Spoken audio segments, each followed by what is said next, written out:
امام کسے کہتے ہیں؟ امام کہتے ہیں کہ جس کی اقتداء کی جائے، جس کی پیروی کی جائے، وہ امام کہلاتا ہے۔ ہمارے عرف میں امام صرف کسے کہتے ہیں؟ کہ جو مسجد میں نماز پڑھاتا ہے، عام طور پر انہیں امام کہا جاتا ہے۔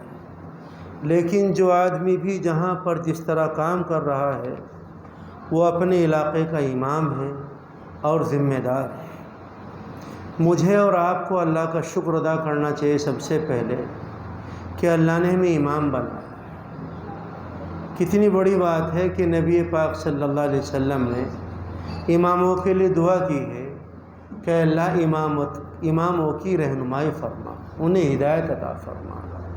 اب آپ سوچیں یار امام تو ہدایت کے اوپر ہیں پہلے ہی سے، ان کی دعا کا کیا مطلب؟ ایک بات اشکال پیدا ہو سکتا ہے دماغ میں کہ امام تو ہدایت کے اوپر ہیں، بھائی ان کی دعا کا کیا مطلب؟ دیکھو یاد رکھو، ہدایت ایک ایسی چیز ہے کہ جس کی کوئی انتہا نہیں۔ آدمی زندگی بھر اس راستے میں لگا رہے تب بھی ہدایت کی منزلیں طے نہیں ہوتی۔